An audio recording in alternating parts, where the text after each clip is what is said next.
what we do as marketers, even if you use AI tools or not, is converting whatever a person says, whatever data you gather, to some artificial thing called information, called insight, that in volume will be useful for you to make a better decision.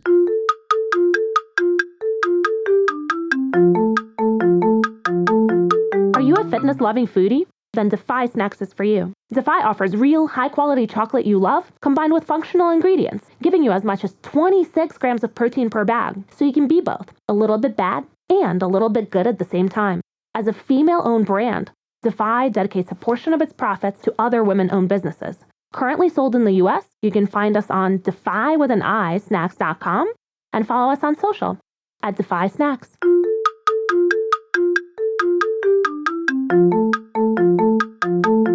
Hello and welcome to the Shiny New Object podcast.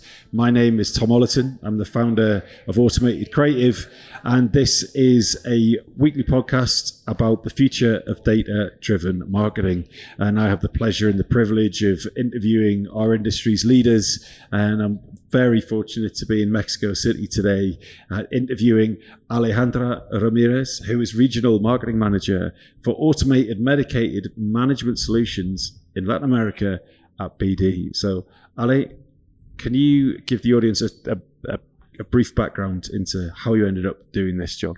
Yeah, well, first, thank you for the invitation. I'm glad to be here. And yeah, as you mentioned, I'm the Regional Marketing Manager at Becton Dickinson.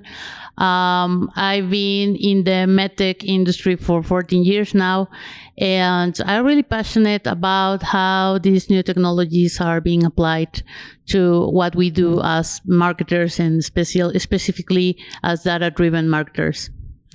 So, in your career, what has been the best investment of your own time, energy, or money? Well, I would say that the best investment of my energy, my time, and my money has been, for sure, learning. And when I say learning, I say that in general. So learning about everything I can to perform my job better, but also to give that next step in my career every time. So, for example, I'm saying not only about these formal education programs, like to invest a lot of money and a lot of time, for example, in these postgraduate programs or in trainings or in certificates, and not only because I want a paper that says, hey, this person knows that, but also because I identify these knowledge gaps that I have that can be covered to perform my job better. And also, I honestly believe that you can learn from everyone and from everything. So, for example, it is really rich to invest your time, which eventually is money, in knowing other people. Or, for example, traveling to some places, understand other cultures, for example. Can I tell you a story? Yeah. On my last trip to Argentina, I took a flight from Cordoba to Buenos Aires, and there was a lady about 70 years old sit next to me in the plane. I don't remember exactly how our conversation started, but she asked me about something, that if I was going to use a coat or something, because it was cold in the plane. But eventually, we ended up talking about her experience in the hospital she worked for. So she was a former head of hematology in one of the biggest hospitals in Argentina. And she ended up telling me how she fight and she was challenged to learn how to use all the technologies that passed through the hospital in 20 years. And she was like, imagine, I had to learn how to use a computer. I had to learn how to touch strange things that I have never seen. And now she is retired and so, but that conversation was so neutral, was so rich that I wasn't trying to sell her anything. She wasn't trying to convince me about anything. But all the information that I gathered from that conversation was not only something that was useful for life. It was also something that can actually apply to my job, because she was some person that has dealt with this technology adoption, and she gave me so much insights about her experience that I can use and apply in my job. And also I would say that the third way I had invested my time, my effort, and my money in learning has been searching about anything I want to learn. So for example, if I'm working on a project and I want to learn how to use a MarTech tool, I just Google it or use ChatGPT or whatever. I take the time to learn from that. And it doesn't matter if you think or not that you have the time or not, whatever. But there's a lot of information out there. And we have this huge opportunity of using the internet that is almost information, unlimited access. And of course, you need to check if the source is reliable. But once you have this information and this knowledge, and I don't think that there's no time for that. And a lot of people think that there's no time for everything. I don't. I do believe that we have time for everything, but you cannot do everything at the same time. So just to close my comment, right? As this guy, Benjamin Franklin, said, and that before being in the 100 US bill, he was a philosopher, he was a scientist. He said that the investment that pays the best interest is knowledge. And I really believe that.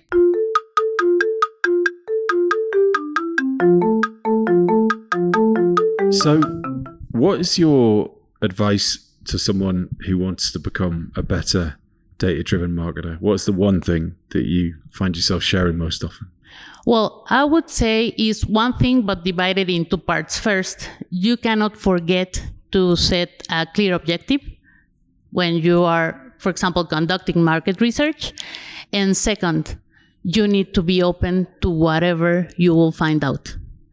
The first thing when I say you need to set a clear objective is because world is full of data. You will find data everywhere. But you need to be clear and you need to have this good idea, but also this good objective of what you're looking at, what you're looking for, which is not the same. And for example, let's say that in my career, right? If I'm trying to build a buyer persona profile to refine that, I will get some data, I will convert that to information, but then I have to transform that into insights, into valuable insights that will be actionable. But if I don't know or I don't have any idea of what to do with that data, I will get lost. And data itself can be useless. Okay? And the second part, be open. Because what customer thinks is what is important, not what you believe, not what you have this preconception or whatever. You can have in your market research an hypothesis that may not be linked to what you will find out. And you need to be open to embrace, to accept the results and to understand you are not the customer. And if you want to connect with the customer, if you want to talk to their minds, if you want to connect with their hearts, you need to take their insights, not your beliefs. So we're going to move on now to your shiny new object, which is something that doesn't exist, which is quite exciting. Yes. So what your shiny new object is an AI-led insights tool for B2B audiences, specifically within medtech, right? So this is an unbelievably niche thing, which I'm really excited to know more about it. So why have you chosen that as your shiny new object? Yeah, well, I think because we've been dealing with this problem in our industry, in the medtech industry, specifically talking on the B2B approach, to gather these data, this information, these insights that are relevant to understand this collective decision-making mind, right? So in C2C, this is more straightforward. So you gather information from people, their emails, if they are female or male, if they have pets or not, things that are connected to the way they live their lives. But it's not the same to look for those specific data, for data or that insights that connect the way they make decisions in their jobs. Like, for example, talking about one particular stakeholder that will be part of a decision-making committee in a hospital, let's say the CFO. I don't care if he likes green or red. but I care if he is more likely to take risks, if he is a pro-technology, or if he is a pro-innovation guy or not. Or let's say, I can take some information from even his email address. If he uses Yahoo or Hotmail, maybe he is not like a high-tech guy, right? But for example, let's say that you can check the behaviors, you can track their history, the records, or use these programmatic tools to understand better how that part of his mind works when making decisions in a B2B environment. And if AI can help you to collect that information and to analyze that information, it will be really powerful.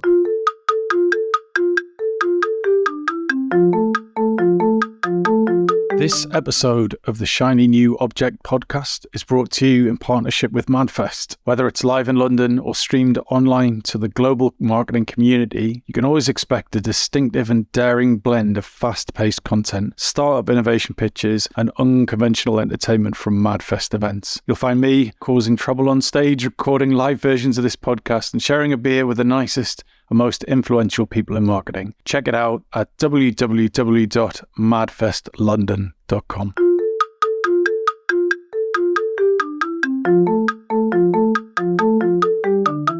Where is that information coming from? So AI is nothing without training data, right? Exactly. So using a kind of programmatic example, like a B2C, we know what websites are on, we know what they're interested in, so we can sell them pineapple juice or whatever. Fine.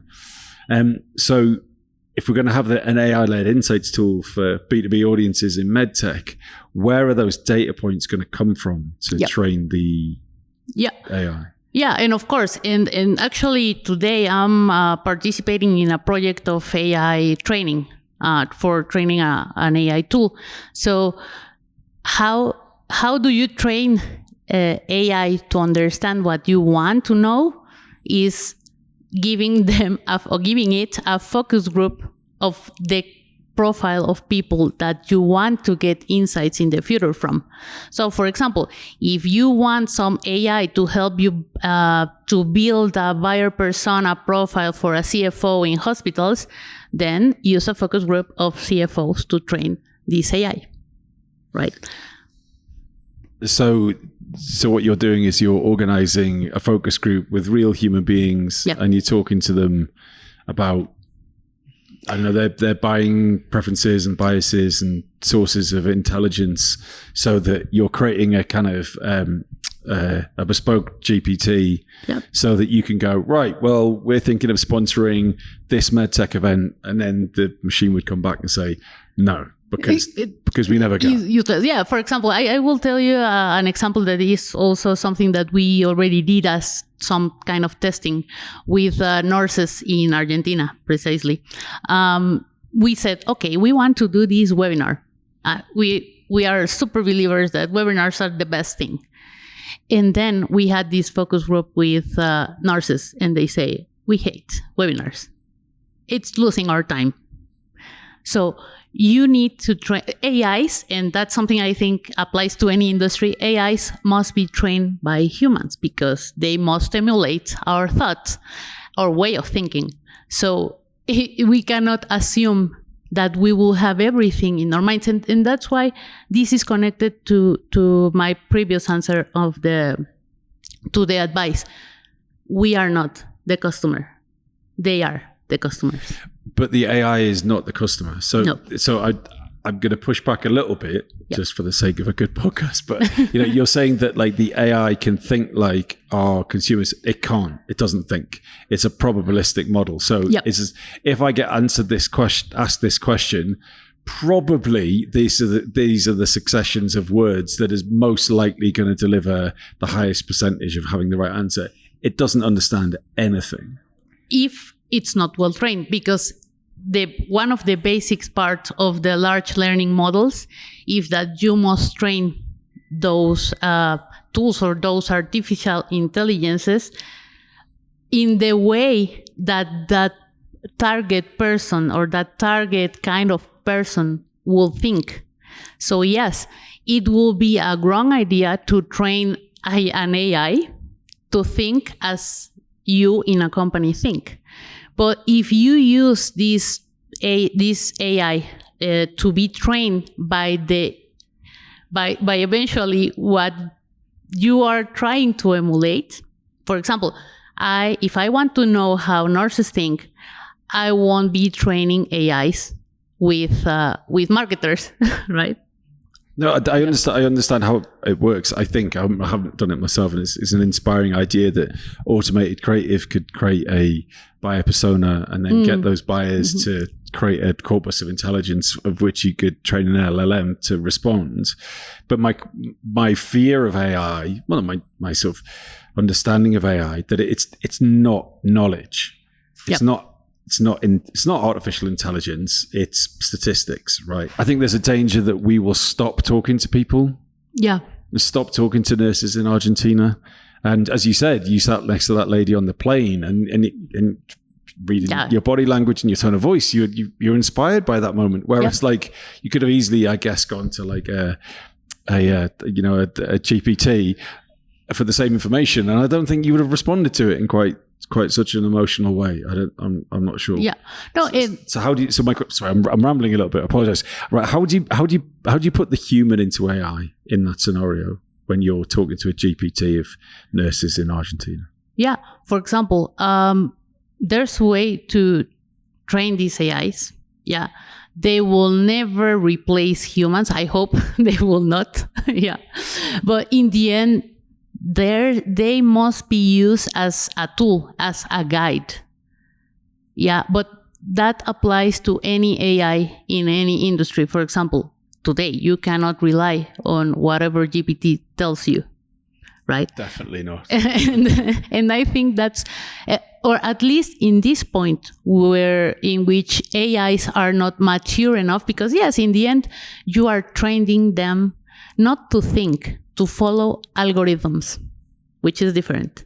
Because decision-making for AIs, well, I will say decision-making as not a real decision-making process, is based on algorithms that humans are programming. Okay? So it's kind of a gray area of where this AI evolution is taking us, and if we believe that this will be a problem in the future, not for medtech, for any industry. But yeah, I think that AI, yes, won't cover a big part of human connection that face-to-face interaction does. And I'm not sure, and I don't think, and I don't will this tool to replace that part. Because in the end, what we do as marketers, even if you use AI tools or not, is converting whatever a person says, whatever data you gather, to some artificial thing called information, called insight, that in volume will be useful for you to make a better decision.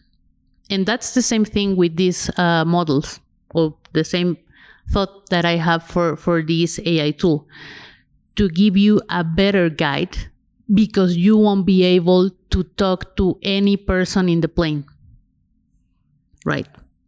But let's say that if in that plane that I took from Cordoba to Buenos Aires, there was 20 physicians, I just have this chat with one. And having an AI tool will give me more information, more data, maybe not emotional or 100% accurate, but it will be a good guide, and it will save time and I hope money for companies.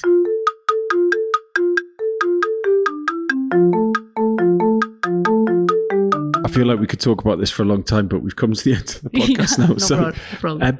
So if someone wanted to get in touch with you about any of the things that we've discussed today, where's a good place to do that? And what makes a message that you will reply to? Well, the best way is LinkedIn. So send me a message through LinkedIn and that's it. But what kind of message will you reply to? Just don't say you're trying to sell me something because, or that you're, but for example, hey, I heard you at the podcast or I want to have a talk with you regarding medtech, whatever, or I want to learn or just want to discuss about some topic regarding marketing, which I love to. By the way, I consider myself this medtech marketing activist, so anything that has to do with that, I will reply to. Brilliant. Well, you're our first medtech marketing activist on the show, so thank you so much. Thank you. Thanks to you.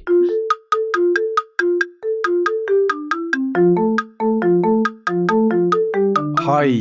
Just before you go, I'd really appreciate it if you could take the time to write a review of the Shiny New Object podcast on Apple Podcasts or iTunes, whatever it's called these days, or whichever podcast provider you use. We're an indie podcast, so it would go a long way for us if you could just share the word and give us a bit of a support on those channels. That'd just be fantastic. If you haven't got time, that's also cool. And yeah, if you could tell your colleagues about the podcast, and also, if possible, don't forget to subscribe. And I'd love to hear your feedback. If you'd like to speak on the podcast or be a guest, or you think I'm asking the wrong questions, anything, I'd be super interested to hear what you think. So please email me at tom@automatedcreative.net. That's TOM at, I'm not going to bother spelling it. Anyway, you'll work it out. Thanks so much.